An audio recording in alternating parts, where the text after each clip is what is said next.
Hey everyone! Today I'd like to have a little chat about some of the Dior products that I recently picked up in a haul.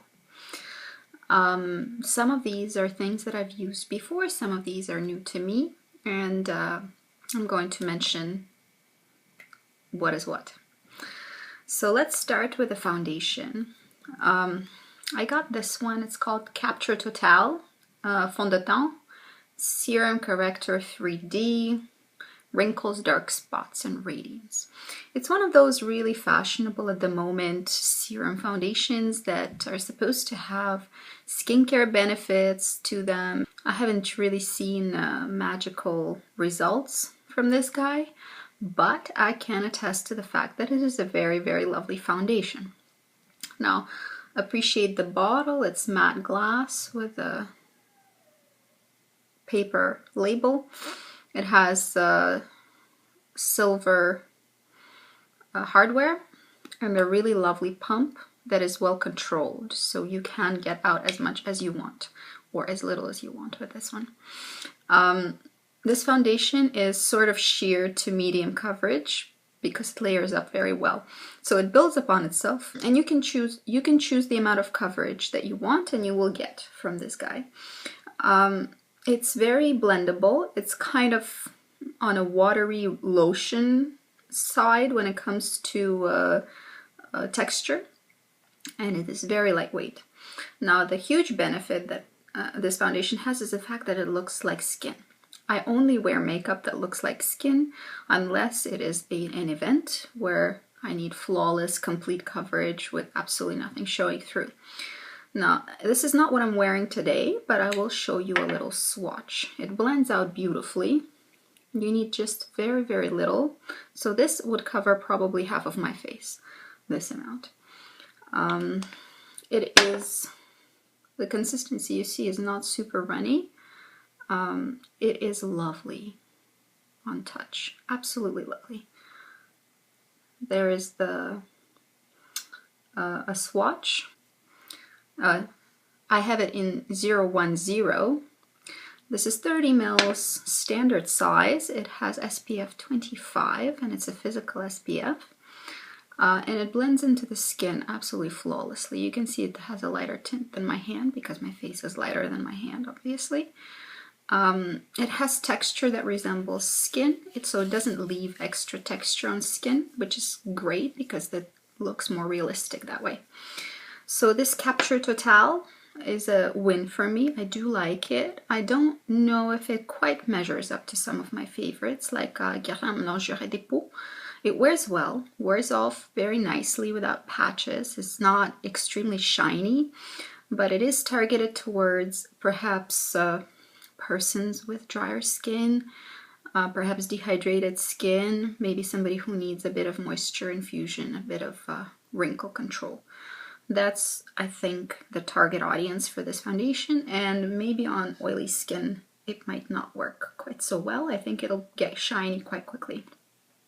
So if it's for you, then I definitely recommend you try it.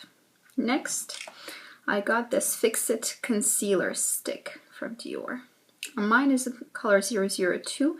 001 is lighter, it's pink though, and 002 is sort of beige. With a yellow undertone, so that's why I got 002, although I'm quite fair. The stick is really nice. It's sort of standard Dior design. It has a moisturizing core in the middle, like we see these coming out from multiple brands. I'll swatch it for you. There's the color. If you take a look at it in a boutique, it looks darker in the bullet than it does on the actual skin, so don't be afraid. Coverage is sort of medium. It's not ultra high coverage, but the really good pro of this concealer is the fact that it blends out really, really nicely right into the skin. So you see the coverage is still there, but the edges are quite blended. Just really light patting even does the trick. This is why it's kind of perfect for all over the face. It's really nice for under the eyes. It holds okay on blemishes, and they also recommend that you use it as an eye primer. Now, I've tried this, and to be quite honest, it's not a completely Like, it's not my first choice eye primer, that's for sure. Most of my eye primers perform better than this. This is too moisturizing for an eye primer. However, it can work as an eye primer if you're in a pinch, just like any concealer would, I think. So this I don't recommend using as a primer. It is a nice concealer. It is the kind of concealer that is so convenient in the way that it comes in the stick that you can travel with it super easily, and it will work for most of your face, if not all of your face, if you're fair. There are also corrective concealers in this Fix-It range, like a peach, I think they have a green one. So if you're into color correcting, you should also check out that range. I really like the consistency. The consistency is quite nice. It gathers slightly in the wrinkles under the eyes for me. Because I have, when I smile, the skin comes up and there are a couple of wrinkles here. Now it does gather in there very, very slightly. However, if you pat it out with your pinky, it doesn't do it anymore. So quite convenient. I think it's a good buy if you're looking for something like this, convenience. It stays pretty well too. Next I have this Dior Skinflash pencil Radiance booster pen. So this guy is for those of us who really like the, you know, triangle of light, the Kim Kardashian look, super highlighted, super sculpted. This pen is really good for that. Or if you want to really, really sort of blank out under your eyes, that's also really good for that. As well, this can act as a concealer sort of highlighter for your cheeks. I will show you this pen. So it has this brush applicator. I'll bring a little bit out here. It's a very nice sort of light consistency, and it's super brightening. Mine is in the color 002. It's very brightening, it's true. I think this will work for people who do that extreme highlight under the eye or use it for cheekbones. Now, I prefer to use it for the cheekbones. It blends out nicely, stays okay, I find quite well actually. You can blend into the skin, so I'm gonna blend the edges, and you see the highlight, but the edges are not super apparent.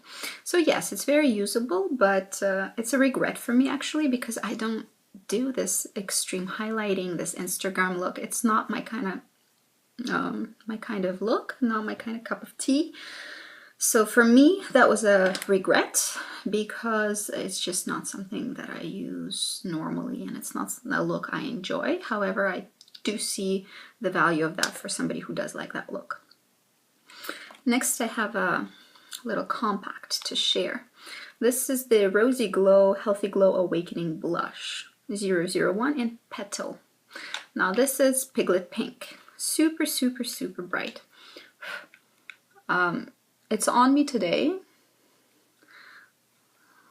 There it is. This is the actual color right here.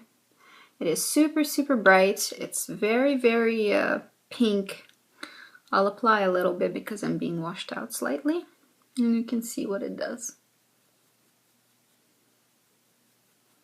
This is supposed to adjust to your pH and sort of bring out your natural rosy glow, which seriously I think it does do. I'm not sure about the adjustment part, but this bright pink color is surprisingly wearable.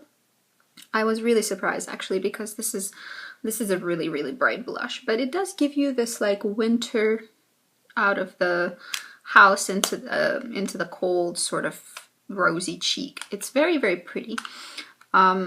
The brush is totally usable. It's pretty soft. I mean, it's not my favorite shape of brush, but for travel purposes, I think it belongs there. See, I didn't throw it out. I normally throw out the sponges and brushes that come with compacts. This one I decided to keep because it's actually usable.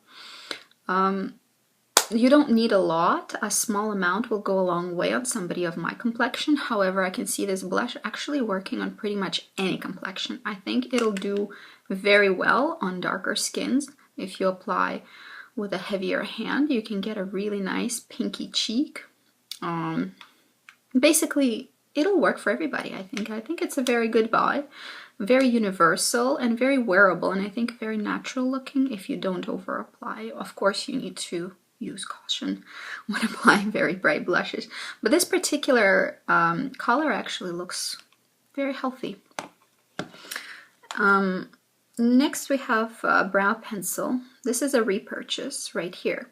The previous 4 I'm buying for the first time. This is my 4th Diorshow brow styler. This one in 001 Universal Brown. It has a little spoolie, which is very nice and small. Very, very good to fit the brow right here. You see, the size is really, really nice. The quality of the spoolie is actually very good. There's no cap, it just twists out.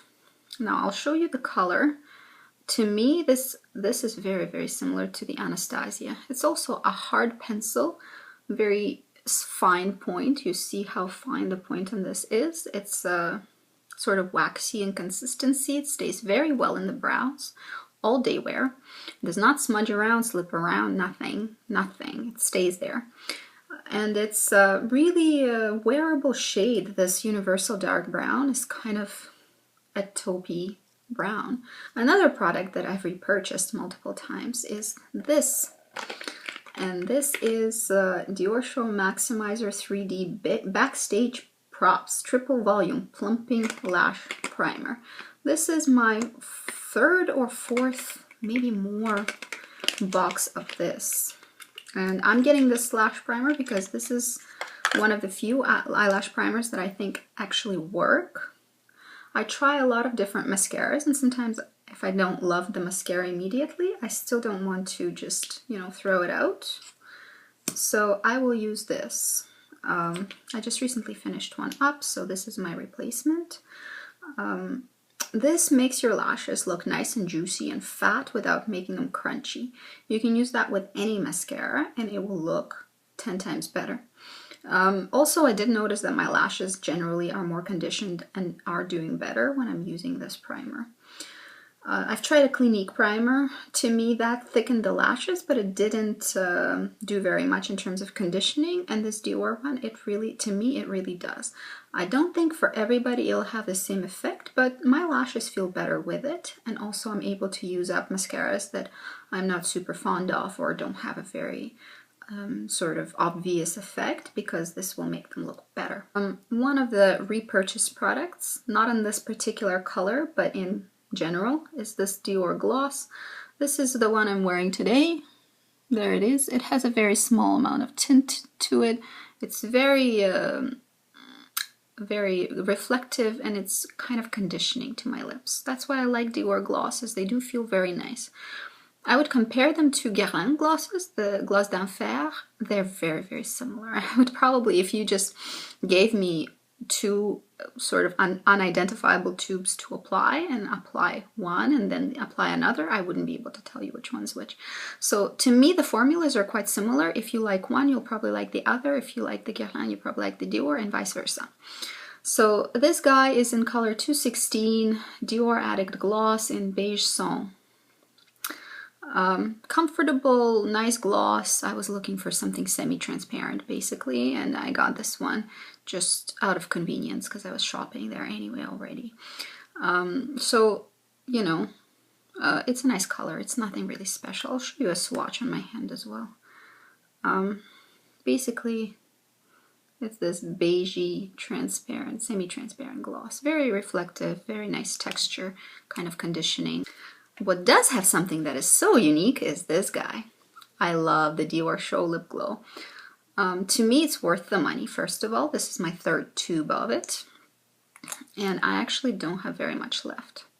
This is how much I have left. I've used up the rest. I go through them pretty frequently, and I do repurchase over and over again. This is the original lip glow. I think they have different colors now. And I might check out the other colors. I think there's a peach one for sure. This is the pink one. It does have a pink tint. It's supposed to react to your lip chemistry and create a shade specific to you. It just turns pink on me. Mind you, very nice pink. It's quite conditioning. It's one of the best lip balms I've ever tried. And I think it's totally worth checking out if you're looking for a conditioning lip balm. But so far, I haven't quite found something that's going to replace this guy for me. The consistency is very nice. It's not slippery, it's not thick, it's not uncomfortable in any way, it's not sticky. It does work. This really provides moisture and makes a barrier happen on your lips. So I would recommend checking it out if you're willing to fork out the money. If you know of one that is extremely, extremely good. I've tried a lot of drugstore brands, and I realized that they don't really work on me very well. So I ended up spending more money on the drugstore lip balms that weren't working instead of just buying one from Dior that was working. But I'm very open to trying to find something that'll replace this guy. It'll do a similar kind of job, tint or no, and will not cost an arm and a leg to replace all the time. Because I love this one, I bought recently this one. This is a Lip Glow Pomade. Do I think they're similar? Yes, I think they're similar. I think the pomade acts very much the same way. It's a bit like of a it's described as Lip Glow Pomade Color Reviver Oil Gel Care. Yes, it's oil gel. It's not oily by any means. It's like a gel, but with a bit of more substance to it, a bit more slip. It is nice on the lips. It doesn't last as long as this one does on the lips. I don't think it provides the same kind of tint either. I think it's pretty transparent. I don't think it cares for your lips quite as well as this one. And I think that this one is way less convenient than this one, because this one is a squeezy tube and this one is just a bullet. So still, even within the Dior range, I still prefer this one to this newer one. And I'll continue probably to purchase this one until I find a suitable alternative. This guy is good, but I don't actually recommend you purchase this, although there's, I think, more product. Let's see how much product. This is 12 milliliters here. And here we have 3.5 grams. So solid versus gel, of course, aren't super comparable, but I'm certain that this is actually going to last me longer. This one is just a purse convenience kind of thing. So after I'm done with my pomade, I'm sure, unless I find something better, I'll go back to this guy. So this is it for my Dior haul. All of these I used already, and I provided my honest reviews about them. That's it for today. Bye bye.